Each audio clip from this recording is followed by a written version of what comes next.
Welcome, everyone. Welcome back to those of you who just got off the session a few minutes ago. It's like warp speed into the next room.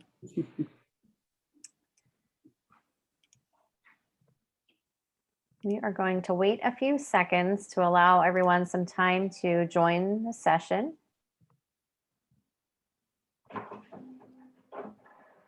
In the meantime, same reminder, if you can all please take a look at how your name is listed in the participant list and make sure you have a first and last name. It makes it incredibly helpful for me on the back end when I am reporting your continuing education credits. I need to know who you are. So if you don't mind, just make sure that you've got full first and last names listed. That would be very, very helpful.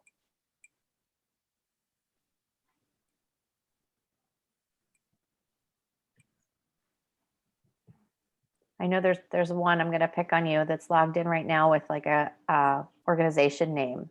So just make sure it's your personal first and last name. You can hover in the participant list over your name at the very top and click on the button, I think more, and you can hit rename to change to first and last name. And if you can't figure out how to do it, go to the chat bar and just chat to AIA Pittsburgh and let me know what your name is.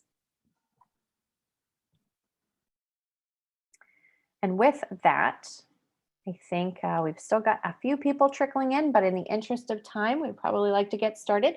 So with that, I would like to introduce Carly Davis with Langen Engineering. They have been a sponsor of Build Pittsburgh for, AIA Pittsburgh, many events for many years. So we're happy to have them as a session sponsor today. All right, hi everyone.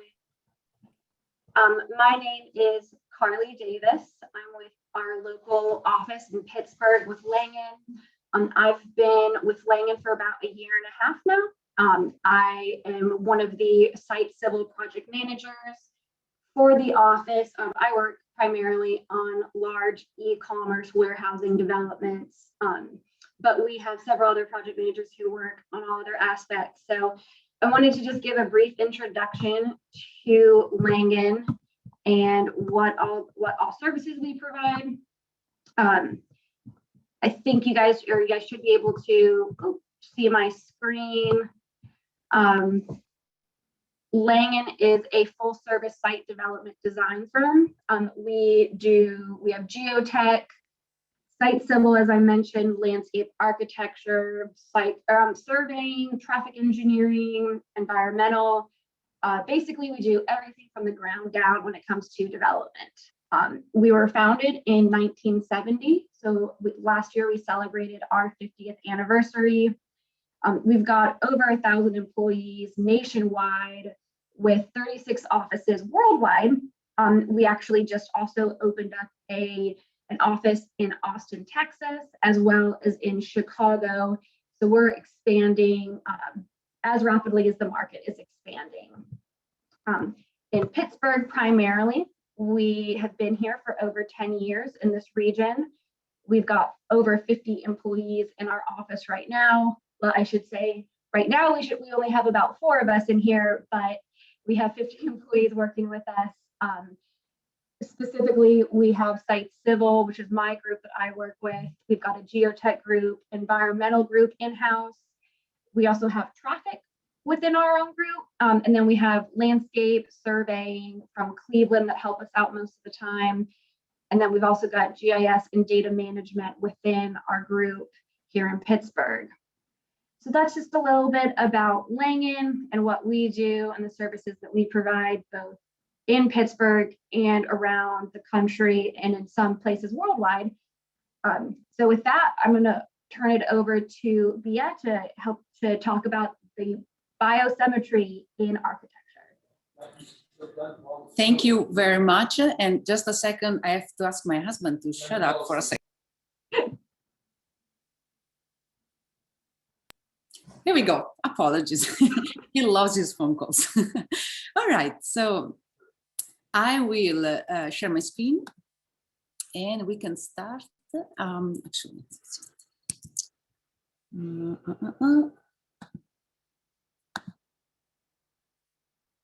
okay. Okay, perfect. Okay, can you all see my screen? We can. All right, perfect, thank you. So this is a very exciting presentation for me. I actually gave it to Osher CMU as part of another series, and I hope that I will transmit you the same passion for the subject that I have. So biomimicry is basically the science of looking at nature and natural processes to solve problems, and to solve problems in a natural way. For example, these are butterflies that are actually generating super bright colors, very beautiful, without using any chemicals, just by structuring their wings, their microstructure, in a way that it reflects the sunlight in a specific way to capture all the possible gradients of the UV light. And that's quite interesting, in particular for architects and the building industry, and any industry, manufacturing industry in general, because usually we use a process that is called the beat, treat, and heat. If we want to have a specific product, for example, steel, you know the process that gets, from the raw material till the final product. So there is a very important book about biomimicry as a science, and it's this book, Innovation Inspired by Nature, by Janine Benyus. And even if it was written, I believe, like 10 or 15 years ago, I read it last year, and it was really inspiring. First of all, a lot of the research that is mentioned in this book is kind of happening right now, is not yet happening. And it's really a great insight on exactly how we can get inspired by nature, in understanding how we can design different materials, how we can create structures that are smarter, how can we solve complex problems and build better systems that are more resilient. And I mean, this class is about architecture, but this can be applied really to any industry. So Janine Benyus, I mentioned, is probably the most famous biomimicry expert, and she has an interesting point of view. She says that when you look at what is truly sustainable, the only real model that has worked over long periods of time is the natural world. So some are a bit critical, because it's like, well, it's not that if you just automatically, if you mimic nature, you're automatically sustainable or you're automatically better. So there is an interesting philosophical debate on full biomimicry, just taken 100%. What I think it's more interesting, it's the approach of Michael Pollan, who happens to be an architect that is one of the most important speakers for biomimicry in architecture. And basically, we should look at nature as a great resource for inspiration, as a catalog of products. And what has been said is it's 3.8 billions of research and design, basically. So, so the approach could be well, let's learn from nature and let's understand how we can solve certain problems better. And let's try to be as sustainable as possible. And when I say this, what I personally find fascinating and really, I don't think if there's an option anymore at this point of the evolution of human man and our manufacturing processes, we should really think in terms of how can we build autonomous system, how can we build efficient system, how can we build, how can we strengthen a circular economy and having zero waste. So these three are the things that I think nature does great, and that we can certainly at least ask ourselves the question, can we do it better? So there are different examples of biomimicry. There is the literal biomimicry, that, for example, Leonardo, the famous artist, engineer, mathematician, was using, for example, when creating his bird machines or flying machines, at least some. He started looking at the birds and he figured, well, if they fly with that shape, maybe I can put my assistant in a sort of like wing machine, flying machine, and throw him down the Chianti hills and see how far he goes. Well, as we know, it's not that simple, but this is like literal biomimicry, and it is true that it can still give us some good ideas.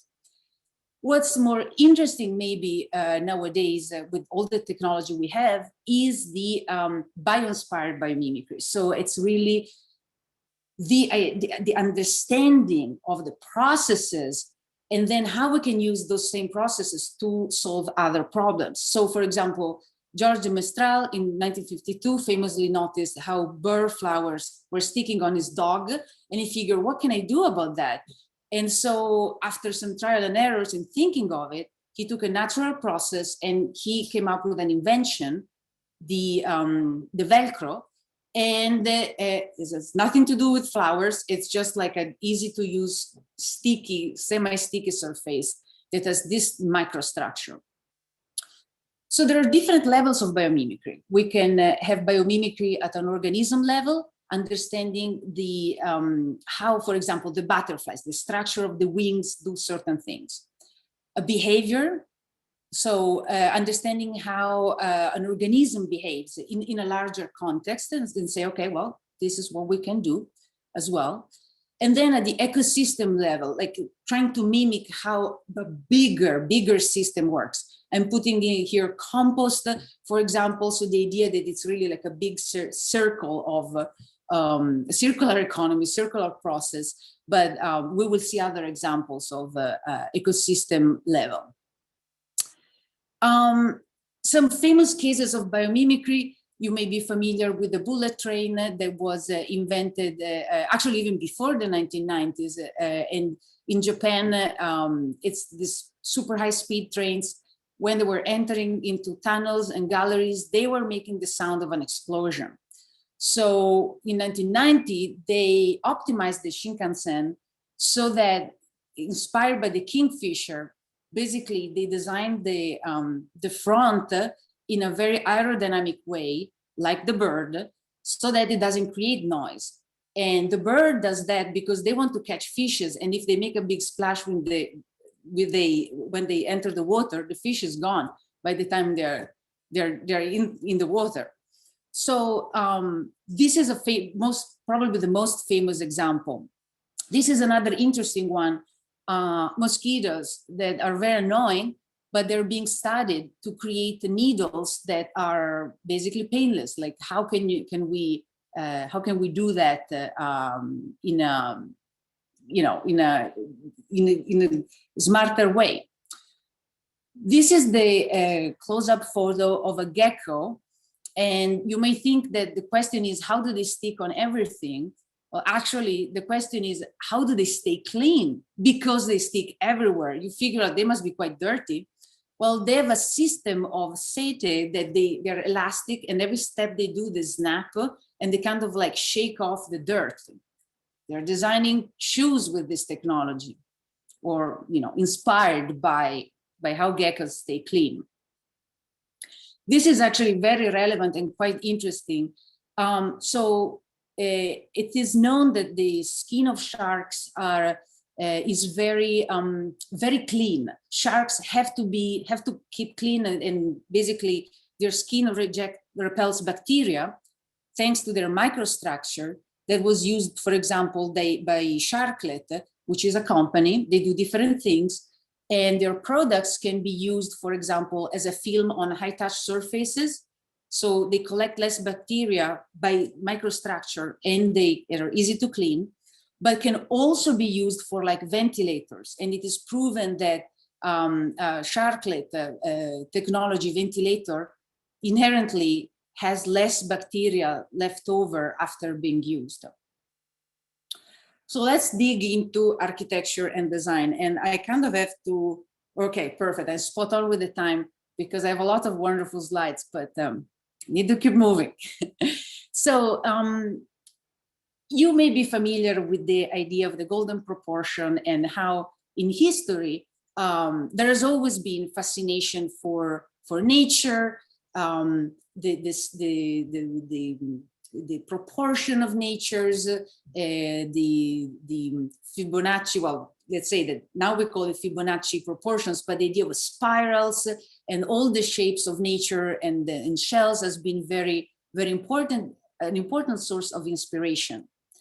And this is true in Western societies and in Eastern societies. So it's really like across any culture. So Frank Lloyd Wright, who is the master of organic architecture, of course, also was looking at nature closely. So in this particular exercise that he was giving to his students, I don't want to say that it was like superficial, but you can see how basically the students were asked to look at nature and get inspired, in this case, for specific patterns that could inform their work and their research. So patterns of nature are very important still nowadays, but we're being using them in a more in a more systemic way. For example, this is the pattern of a spider web that has been noticed that birds never collide with a spider web. This is because the spiders figured that better and said, okay, we need to create a structure that reflects the light, the UV light, in a way that the birds don't destroy what we just built, right? Nobody wants their spider web brand new, like, to be crushed by a bird. So this translates in architecture, for example, with materials. Material science has been heavily influenced by biomimicry. This is a product specifically by Ornilux Mikado glass. It's named Ornilux Mikado glass. And so this pattern that kind of mimics the spider web, it's not really visible to humans, but still it's fretted, is embedded in the glass and reflects the light so that the birds don't collide with the glass because they think that is a spider web.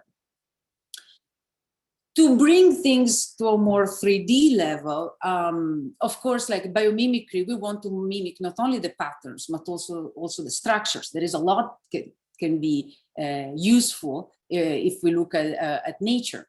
This is the Lotus Temple in New Delhi. This was started in 1979. And so again, this is definitely inspired by nature, by the lotus flower.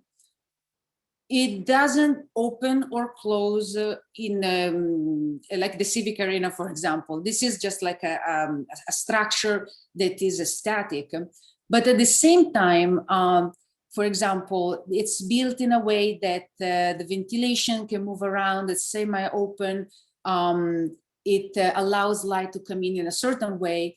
And of course, there is a lot of symbolism connected with the flowers. There are, I believe, it's like 9 petals, 9 pools at least.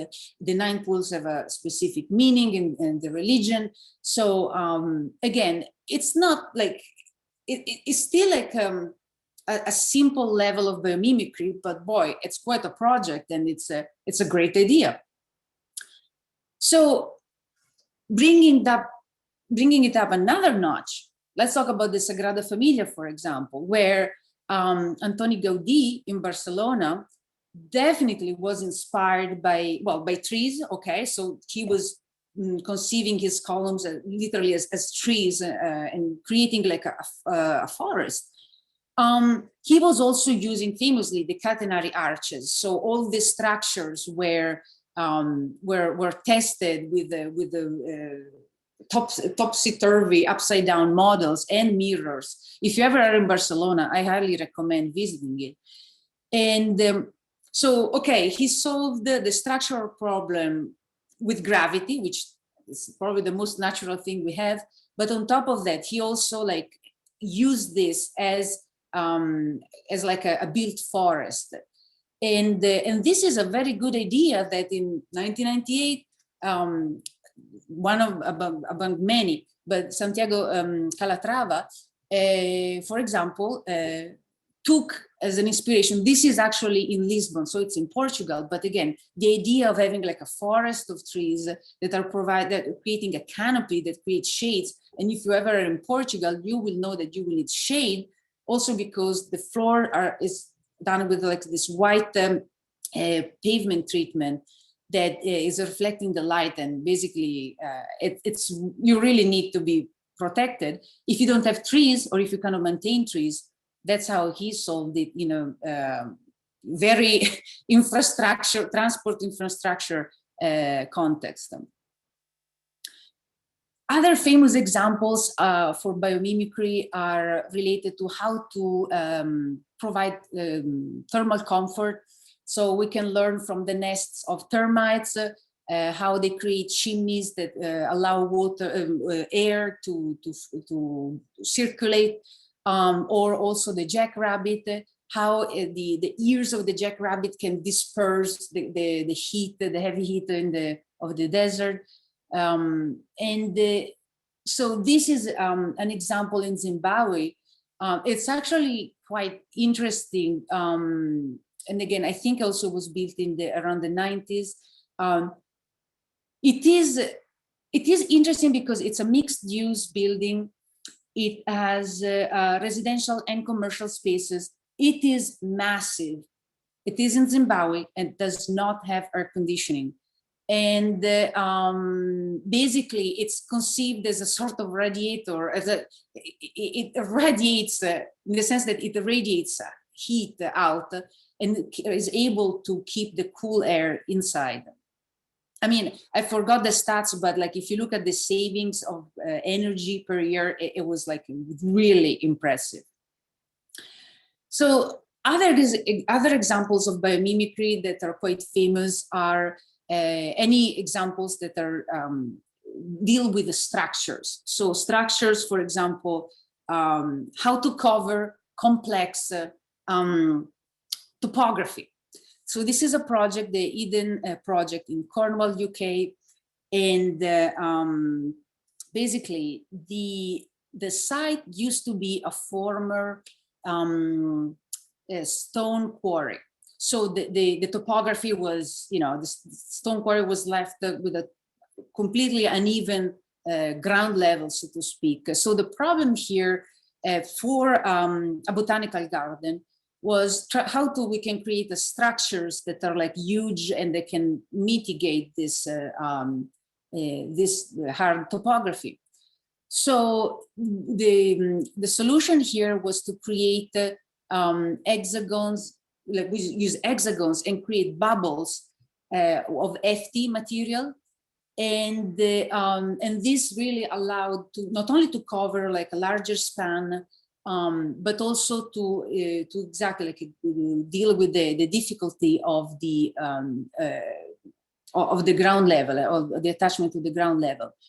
This was important because the hexagon and the bubble, the circle kind of shape, geometry, is able to mediate, is naturally able to accommodate pretty much for any condition. You can always make it work. So it came quite handy, and the project is beautiful. As you can see the scale, it's really big, and it's very successful. This was finished, I believe, in 2003, inaugurated. So this is more an example of biophilic design maybe, but you will see why I included it here. So these are the Amazon spheres in Seattle by NBBJ Architects. And so these bubbles contain common spaces where, I'm sorry, just a second.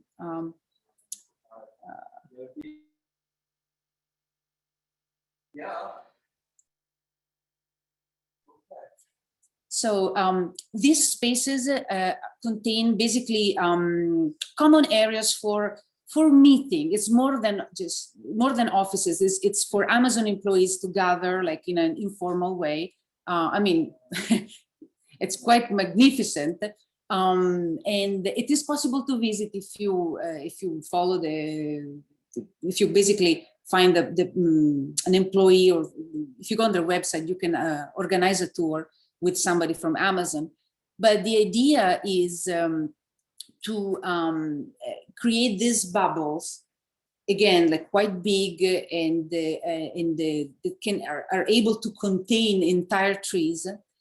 And the structure in this case is again similar to the previous project. In this case, it's a Catalan sphere. I'm no genius in mathematics at all, but I understand that there are like at least 30 or more different kinds of Catalan spheres, and these are geometries that allow you to, for example, create bubbles this big. If you, in particular, if you cross-reference the simple geometry with a even like a more articulated structure. I mean, this is clearly an example of biophilic design, biomimicry, great technology and engineering, and it's just very beautiful. It's you can see here the proportion of the spheres. These are the different floor plans, and there is actually a tower of offices, and the spheres are just a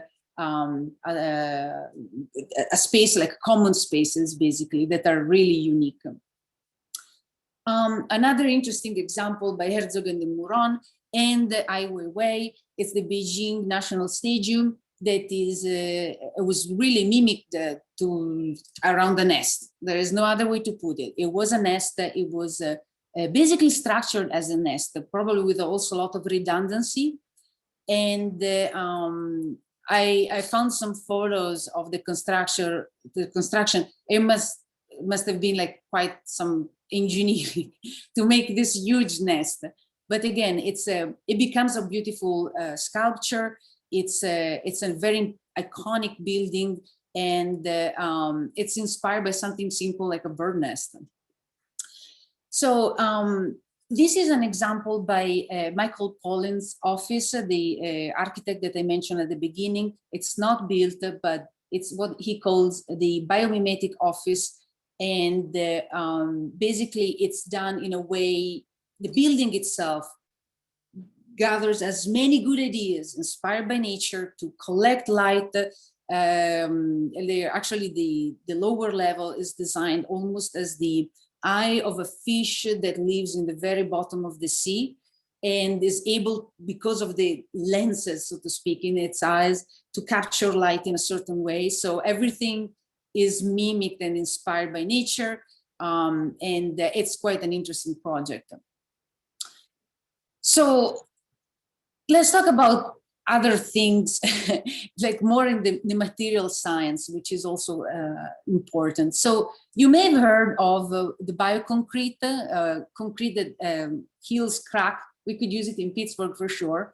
Basically, it works with pouring in the mix some bacteria that every time there's a crack and water enters the crack, this bacteria get activated and they fill the crack automatically. Another example of product is the Biomason. This woman is an architect, and she's the founder of this company that basically creates bricks. In this case, they were able to basically mimic how shells harden, and they can create bricks without using the heat to cook them and saving a lot of carbon emissions in the production of bricks. The brick is quite solid and it's fairly comparable to, I mean, it is comparable in terms of resistance to regular bricks, but of course the process is a bit different, but we're seeing more of these projects. Another interesting example is mushrooms. Mushrooms can be used as a material, like insulating material, or also as a structural material, as in bricks, and also as an insulating material, so that is truly living. So for example, in the first slide of the mushrooms, we saw insulation that it's already prepared and delivered on site as a bath of mushrooms insulation, so to speak. But this, for example, was an installation. It's just a demonstration pavilion, but the mushrooms were actually growing on the building, and when they reach the certain point, they get basically sprayed with something that kills the bacteria and stops the growth process when at the right time. These are definitely futuristic technologies, but people are talking about these things more and more. So who knows, maybe in building codes we will see soon some, you know, the U value, the R value of mushroom buildings and roofs. Another interesting technology is the BioRock, which actually cleans the oceans. It's able to capture the CO2 by attracting it to with a low voltage, safe for the fish, low voltage electricity, attracts CO2 on top of steel structures of whatever shape and form you may need. And it sort of creates like reinforced concrete, and it mimics basically the coral reef. The BioRock is also thinking of like a BioRock pavilion. This is just like basically a design idea. It also happens to be not only produced with the BioRock, but also like mimic a shell. And this is just a small pavilion for music. So that's their research. A lot of promising research is also coming by studying the bones. In particular, birds' bones and birds' skulls. And on the top left, you see the actual X-ray, let's say, of a bird skull. And then on the upper right, you see a 3D printed structure. And this module can be used has been used for something small as furniture, but it has a lot of potential to create like bigger structures that are quite interesting. This is basically a system. It's not yet in production, but it has the potential to be, and they're working on it, to mimic the movement of leaves, and it's based on how the sun hits the space.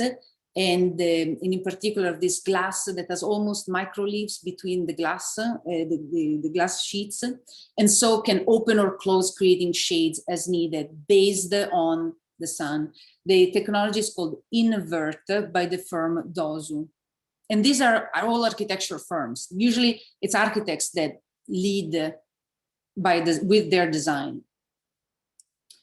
Okay, this is a quick video of how mold can beat the best traffic engineers. Basically, there are examples of mold finding the most efficient route, and basically, for example, applied to Spain, and by putting some oat in the biggest cities to mimic like the biggest cities and getting the mold activated, the mold will create basically will find the best route from different points, and it happens. As it happens, it actually mimics pretty well the also how real roads were laid. In Japan, it is used proactively to find even better routes on top of the existing ones. They create a sort of like a topography to mimic exactly the topography in real life, and then they create these models and simulation to find the better roads. So anyway, this is quite interesting. You can find other videos. So talking about ecosystems and biomimicry in architecture, we absolutely cannot leave out this example of a city in India. and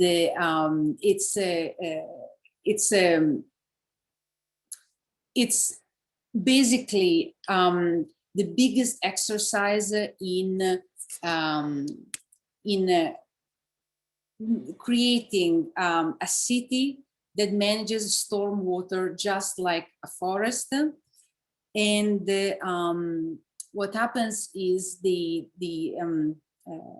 engineers and the architects really went through a lot of length trying to understand the best paths, the best best paths for people, for cars, for the rain collection. Everything has been studied to be easy to reach, like by walking. The city name is Lavazza, and for some bizarre reason, it has been mimicked. The design. So there is the overall infrastructure study and urbanistic approach, but then the architecture, for some reason, they decided to get inspired by Portofino in Italy, and I'm mentioning this example because it's actually a huge failure. And the reason why it was a big failure is because the process was very engineering, was done in a very technical. There was a lot of technical knowledge, but somehow what was missed was talking with the people, with the locals, for example, talking with the small farmers that were living and working the ground of Lavazza. And also apparently they didn't respect zoning, and they built taller houses than allowed. So I just have to mention it because you can find a lot of good ideas about how to make a city like truly efficient. But then, of course, not every good idea is truly successful till the end. But it's definitely like worth learning about. So beyond my biomimicry, let's bring it up another notch. So there are really amazing scientists and researchers and designers like Philip Beasley. He actually is an architect by trade that create structures that are inspired by nature, and they, in this case, he is creating installations that move and in a very gentle way, and it seems almost they're like breathing. And his sculptures, they don't really have like or maybe he would disagree, but let's say that it's not exactly something that you can use. It's just an installation, but again, it's a vehicle for pushing ahead like even more ideas about what we can do with nature.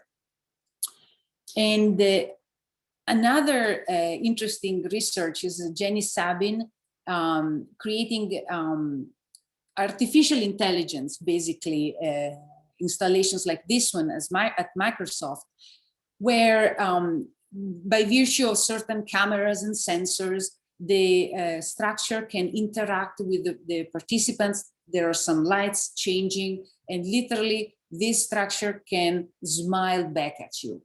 And again, so biomimicry, of course, it's about like mimicking nature, but there is also an interest in trying to understand what can we learn from human beings, from our own intelligence. So the research is really pushing the boundaries every day. This is Neri Oxman.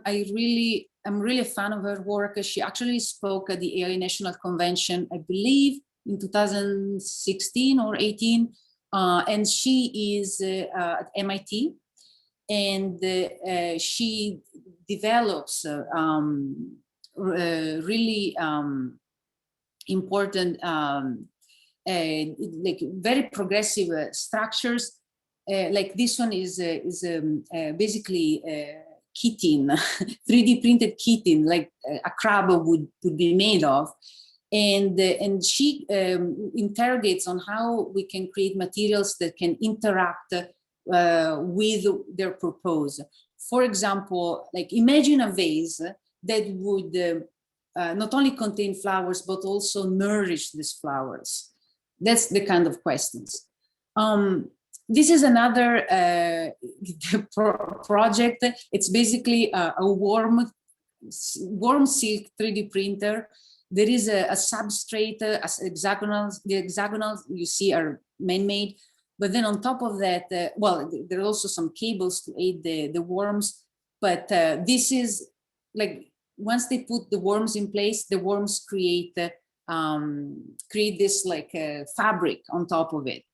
So it's she does research like this. And so I wanted to end this with talking about the process of biomimicry, because yes, this is beautiful, but how can we here in Pittsburgh get inspired by nature? Well, there is like a number of things that we can do. So I put some links at the end, but this is the Biomimicry 3.8 Institute. They provide what they call the design lenses, Biomimicry 3.8 design lenses tools.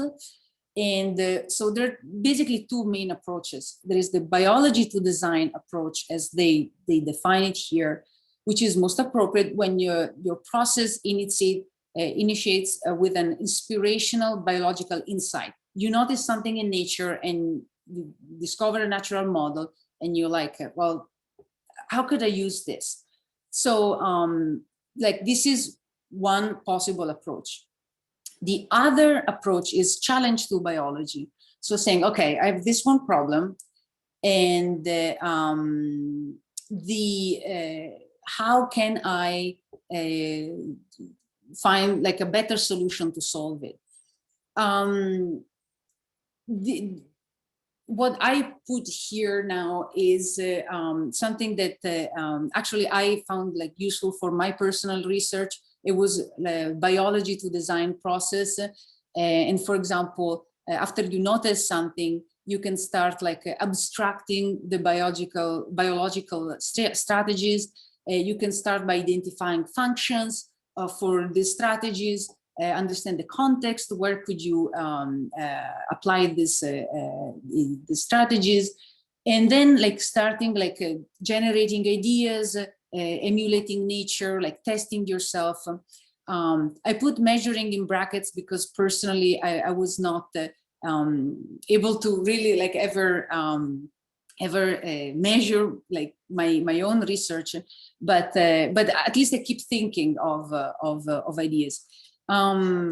If we had more time, I would have showed you the like certain ideas that I had, but they're quite in a seminal state. So probably next year, next will Pittsburgh.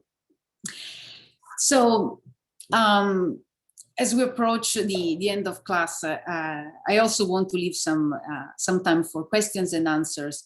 But there we go. Yeah, Kira reminds me of 5 minutes left.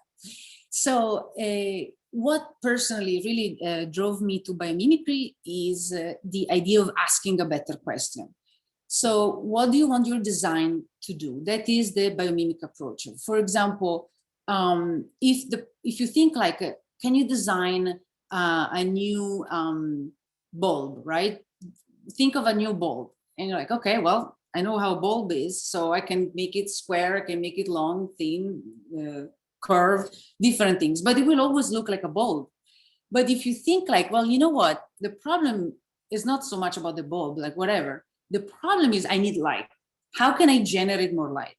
And so, for example, you can look at this algae that naturally they capture light. They're phosphorescent. They capture light during the day. They release it overnight, and this can really bring new ideas to the table. Maybe you can have a paint that radiates light at night, and you don't even have to to use electricity at all. So forget the bulb. It doesn't matter. This is back to the first question, like, does nature truly hold the answer to sustainability? Well, I mean, if something is natural, and as long as we can make sure that there is no waste, that we can do it in a way without using extra resources, well, yeah, sure, there are certain solutions that are truly sustainable. But for example, clearly, if we think of how to produce chitin, and I mean, this is clearly a crab that's very natural. And on the left, we have like a 3D printer that has to be manufactured, probably not in the United States or miles away. It has to be put in place, installed. I mean, the carbon footprint of a 3D printer like this is immense. But again, this is just the beginning of the research, and things are happening. Seriously, research is going on full steam on this.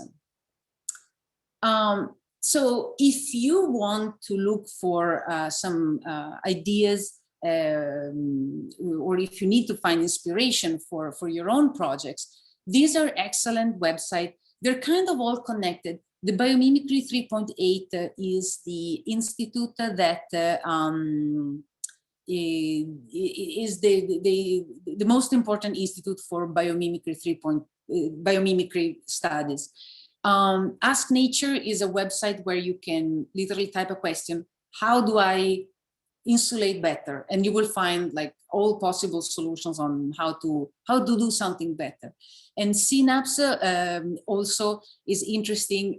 They explain like also bigger systems, and they talk about biomimicry at large. So definitely a lot of information in a short time, but I find it really, I find biomimicry really inspiring. And being an architect, I love talking about design, but I also like talking about troubleshooting solutions. So again, this is another way to help ourselves in being better architects, like always asking what's the next question, the next better question. So I will take questions, and I can stop share. I already see there is a question by Kathy. Perhaps we find the sculptures to be so beautiful because we as mammals feel the connection or recognize the connection with nature. Your thoughts? Yes, amen to that. So actually, this class was part of a 4 classes series called Design by Nature that I gave to Osher, and one was biophilic design. So biophilic design is very important because of all the things that it triggers in our brain at the level of like a neurons, and the way we read the environment and natural patterns, it's literally fascinating. There are very important studies that show, for example, well, things like having a window in a hospital setting, improve a window on a natural setting, it really improves the recovery time of patients. To just like relaxation levels. And for example, there is a technology that is used in some hospitals where if you cannot have a window, but at least you can put some sort of like sky sceneries on top of the ceiling, you are actually raising the perceived zenith, so you feel like less compressed in your space, and that really helps you in like relaxing a little bit. So yes, when we see this sculpture with all these natural patterns, we feel naturally connected. There's also a lot of science on fractals and the fractal patterns. We're actually made of fractals, like our lungs are made of fractals, our brain is made of fractals. So there is something that we really recognize as something familiar. There is like something that we can relate to. So it's an excellent point. Skira says if somebody wants to unmute and ask questions, we certainly have time.